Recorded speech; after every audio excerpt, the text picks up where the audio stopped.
welcome back to another episode of Diamond Chat. It's Daniqua, and today I have such a great privilege and such a great honor. I have one of my most amazing mentors, an amazing woman in the entire world sitting here with me today. Today we're going to be interviewing her, you guys. So let's go ahead and get started. I have Miss LJ Holloway with me. If you all don't know her, I'm going to tell you a little bit about how amazing she is.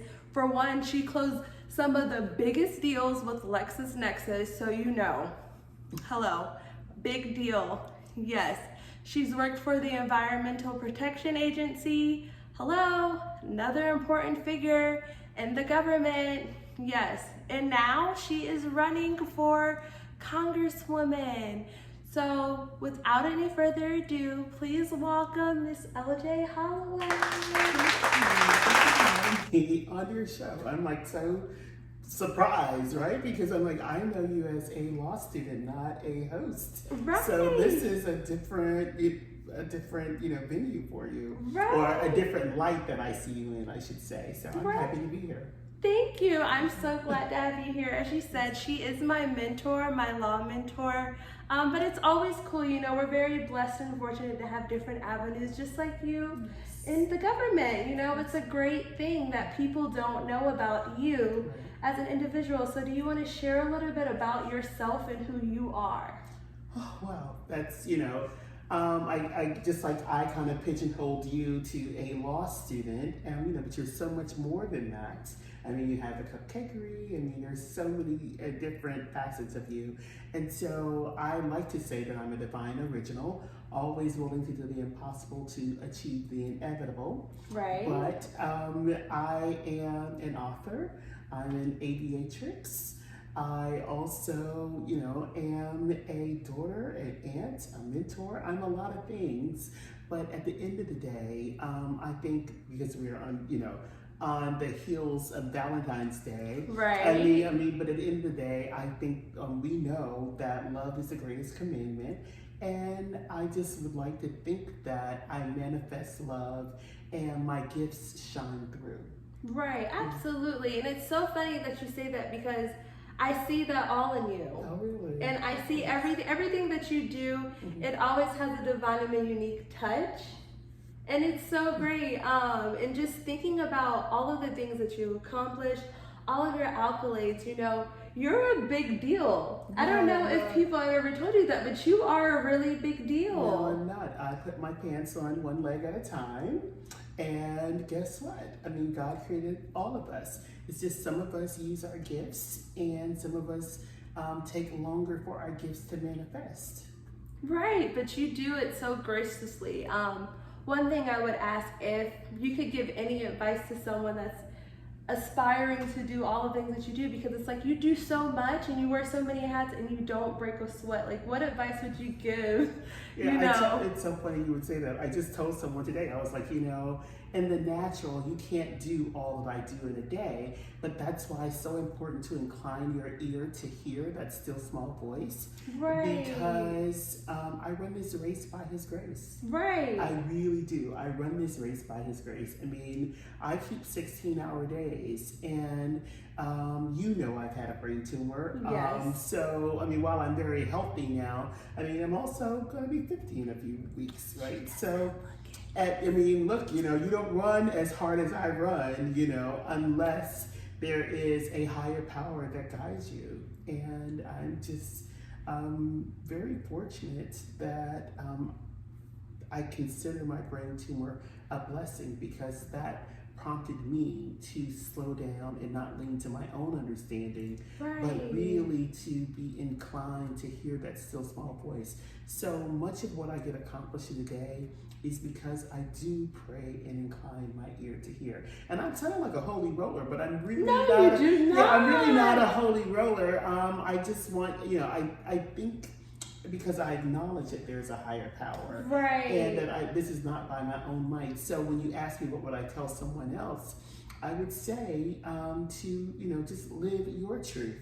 Yeah. Live your truth, be your authentic self. Because when it comes from a pure place from which you were created, then it's not work. It's effortless and with ease. As you noted, it looks like, you said it looks like I don't break a sweat. But the reality is, I mean, I hate to be cliche, but in the words of Lil Duval, I'm living my best life. Yes, yes. I love it. And I don't think that's cliche at all. I think that's something that people need to see and people need to realize is that, it's our job and it's our choice to live a best life and have it fully maximized. So of course, just like you're saying, staying grounded spiritually helps, but it also has to be the determination and the drive that you have, And, but the best things in life, I didn't plan. I mean, I started All About Healthcare Advocates in 2010 because I had a brain tumor,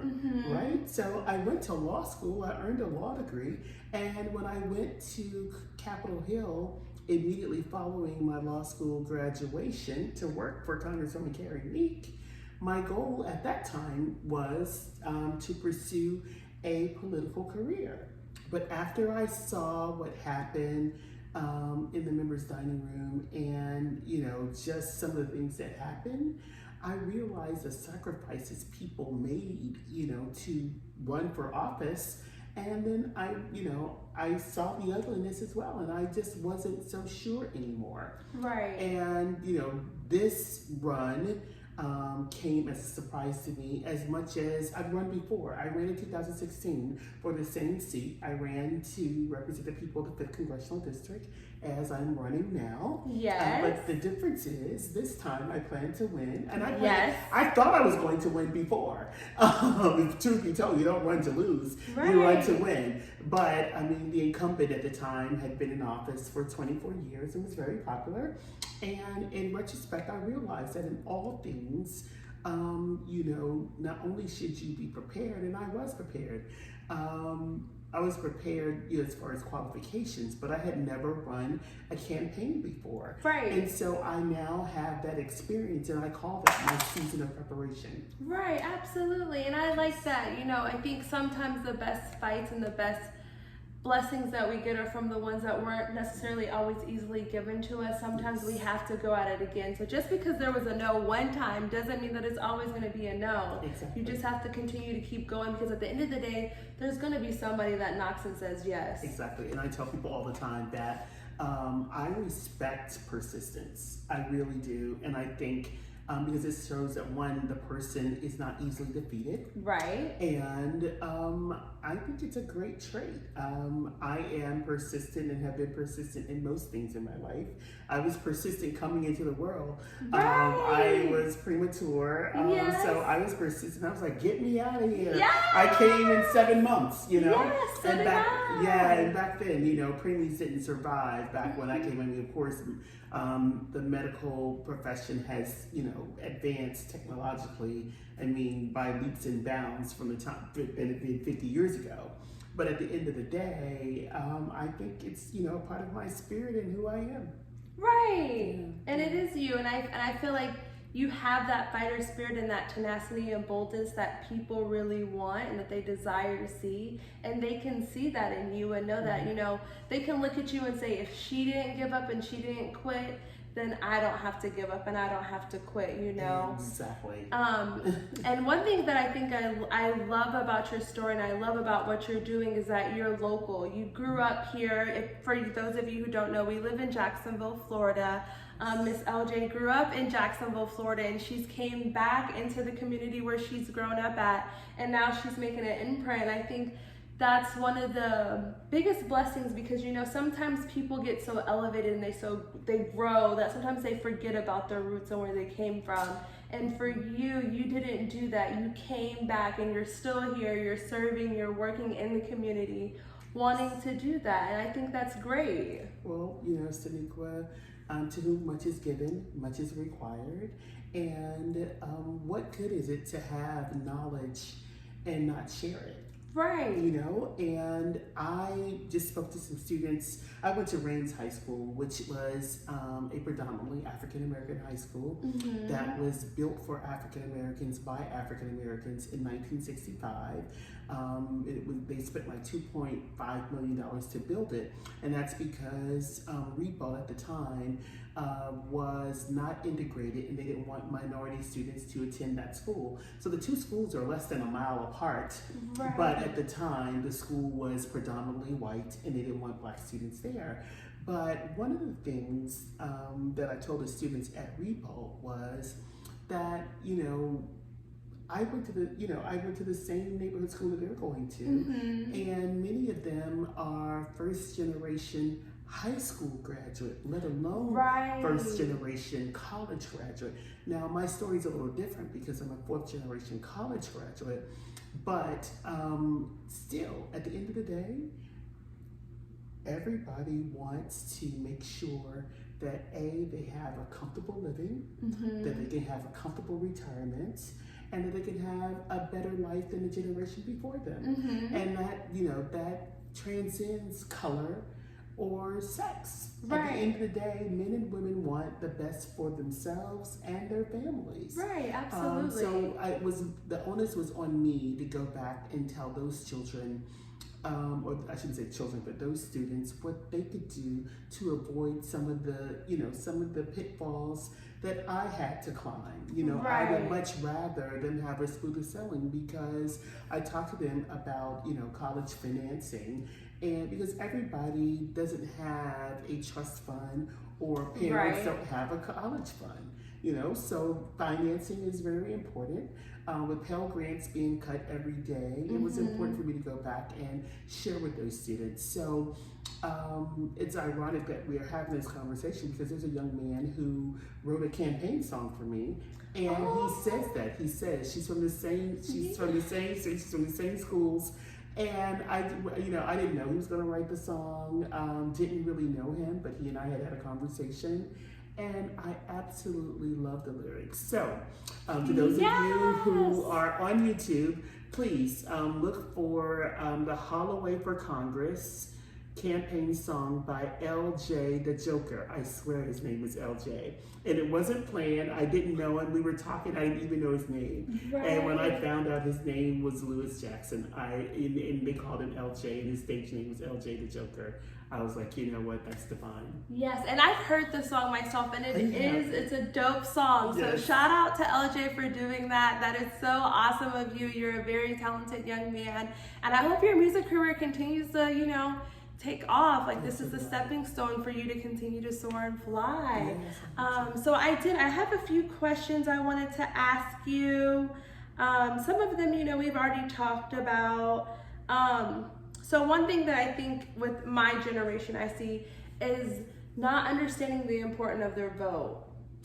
Yes, I mean, and I'm not one of those people who beat up on people because they don't vote, because I seek to understand. Right. And when I talk to most young people, I see it, and I'm frustrated too. Our democracy has become a mockery, and a lot of them don't think that it matters, or that it counts, or that there's so much corruption that, they're going to do whatever they want to do anyway. Right. And, when I had a young lady to say that to me once before, I was angry. But then I sought to understand, and I realized, her feelings were legitimate, and what she was feeling was real. And it's because people have been disappointed. But I think people are disappointed who don't engage in the process. Right. Because a government is only as strong as the people it represents. Right. And so you should be civically engaged. So for those people who say, well, what sense does it make? Well, it makes a lot of sense, because whether you vote or not, a decision's going to be made. Right. So if a decision's going to be made, you might as well engage, right? Yeah, and absolutely. If you don't, and even if you vote for me, which I hope you do, I hope I can earn your vote. Yes. Look, if you vote LJ Holloway for a better day, if you find that I don't deliver, then I say exercise your right and vote for someone better. Right. So we have but to. You are the best. Absolutely, but we have to hold ourselves accountable. We Right. can't put the onus on people who are holding the office, they work for us. I mean, and I know some people, as the kids say, get it twisted and forget that they're working for the people, which is why I'm running against the incumbent. I think he forgot who his constituents were, and that's why I'm running. I mean, I think he might be a nice person, but at the end of the day, he's not voting in the best interest of the people. And that's why I always say that I'm the candidate to represent the people of the 5th Congressional District, because at the end of the day, we're supposed to represent people, not big business, not special interests, and I refuse to take checks from big business because I want to represent the people, because you know, like I know, if I take money from big business, guess who I'm beholden to? Them. Right. So, you know, I ask people, give me $5, you know, invest in the campaign because I'm going to represent you, and I'd rather be beholden to you than big business. But at the end of the day, that's what I would say to young people who think it does not matter. I'm saying, you know what? If you're not pleased with the minimum wage, look, the minimum wage hasn't been increased in 10 years. So if you're not pleased, vote for people who will vote for your interests, or at least introduce bills to increase the living wage. You want a fair living wage?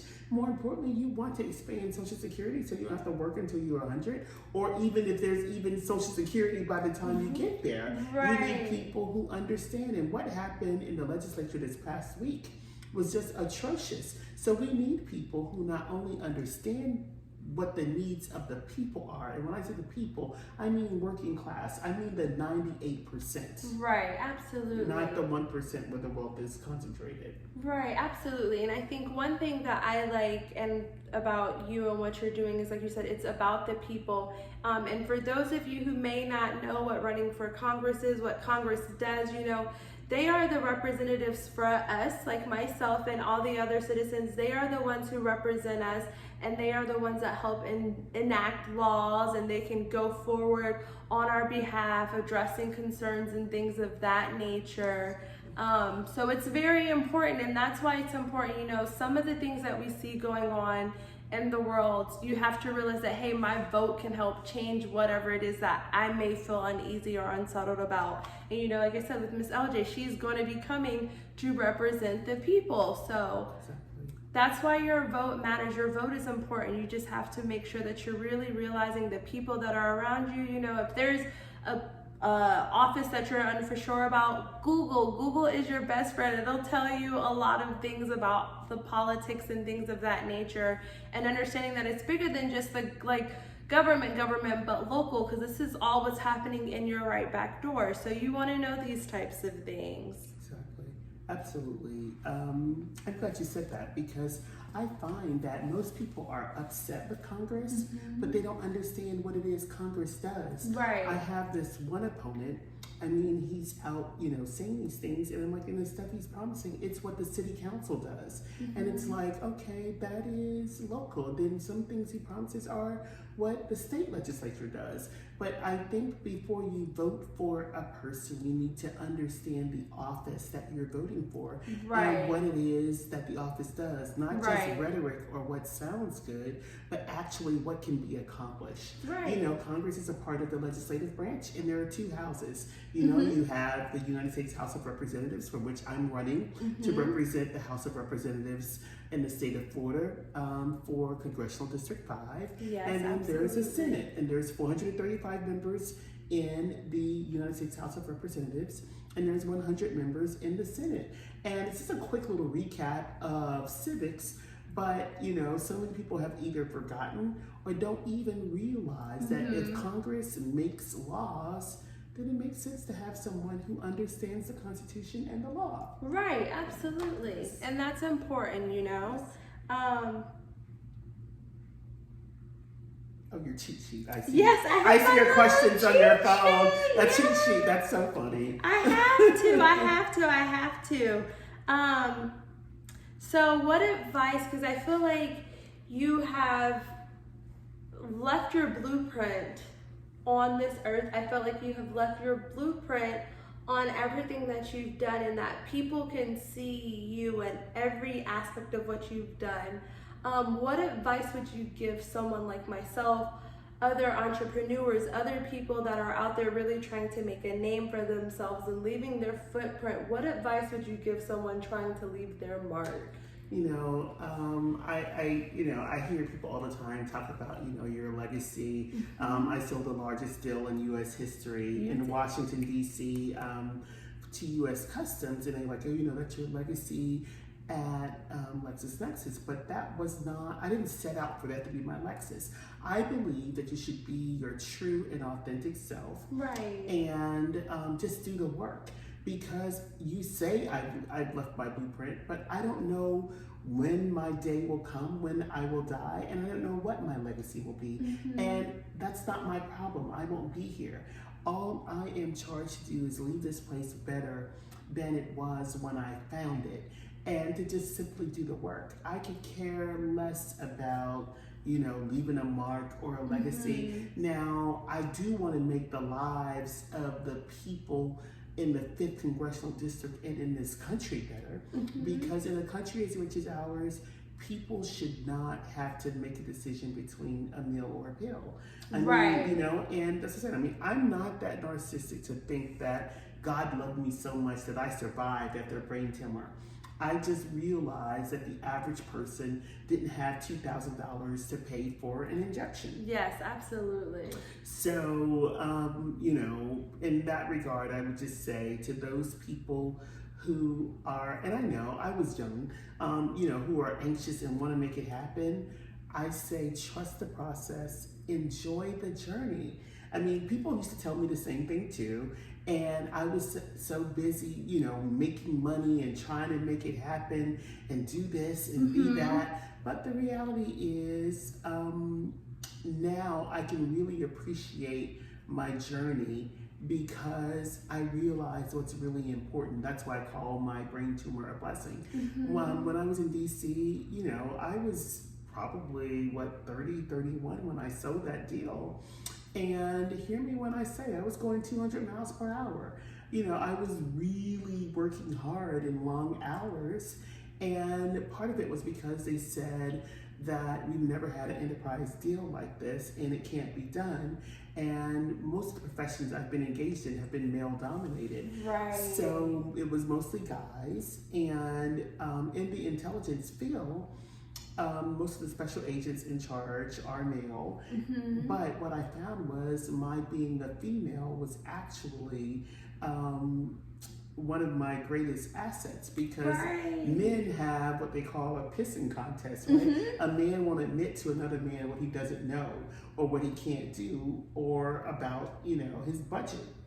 But with me, when I go in, they would be very honest, and I would, find out, what the weaknesses were within the different departments, whether it was Secret Service or alcohol, tobacco, and farm, whatever branch I was in the intelligence. And I should preface this by saying that after 9/11, that's when Homeland Security was formed. But before Homeland Security was formed, each agency was separate. Oh, okay. Yeah, and I realize, a lot of people may not know that. They may know about 9/11, but don't understand that the changes that occurred afterwards. But so I just took advantage of, the information that was being shared. Women are better listeners, Right. And I know it sounds kind of sexist, right? No. But we know that women have more words, and men tune out, really fast. So I was able to hear what their needs were and was able to meet those needs. But I wasn't focused on being Circle of Excellence or President's Club or to sell the largest deal. It just happened that way because I was doing the work, and a part of the work was listening. And so the same skill set applies in running for Congress. Right. I mean, when I'm campaigning and canvassing, I'm listening to constituents, and I listen to what their needs are, and hopefully the people will vote for me, and I will be able to introduce bills and be able to negotiate, beyond markup to committee to get those bills passed and introduced into law. Yes, absolutely. I love it. And it's funny that you say, I get that you're not concerned about leaving a legacy, but I can definitely tell you for a fact that you have left a legacy. Whether you don't see it or not, you have, and you continue to impact the lives of many. Oh, wow. So that's definitely in you, and it's already there, even if you're not thinking about it. I'll take your word for it. Well, okay, well, at the victory party, after I win this election, then I'll say, Sonequa, you were absolutely right. Yes, and I'll be right there. Okay, yes. And you know, you didn't ask me, but I need volunteers, so. Yes! People, please volunteer. You can visit us on the web at ljhollowayforcongress.com, or you can follow me on social media or reach out to me on social media. I may be reached on Instagram, IG, or Facebook, or Twitter at LJ4Congress. That's LJ, the number 4, Congress. Yes, and I appreciate you for coming on. We'll have to do this again. I had so much fun having you. This is good. Yeah. You know, I thought about that because we need content. Because people don't read anymore. Right. Most people like content, and content is king. I hosted the LJ Holloway show, and so I understand that content is king, but you can't run for Congress and host a show. Try and book, but I don't have time to book guests and, prepare, because I would much rather, I have 8 counties and 18 cities to cover. So it's not just Jacksonville. So I spend a lot of time, between counties, just trying to meet the people. Well, we're gonna do it. We're gonna do everything that we can to help. And like she said, please come out and support her, volunteer, do what you can. If you just wanna make a donation, that's free. Anything that you do can help. And we wanna get this young lady into office. So I appreciate you guys for tuning in. I'm gonna zoom in really quickly on her flyer. Like she said, follow her on all the social media platforms. I'm going to be posting this. We're going to be blasting this. So thank you guys for tuning in, and I hope you all have a great rest of your day, and I love you all to life.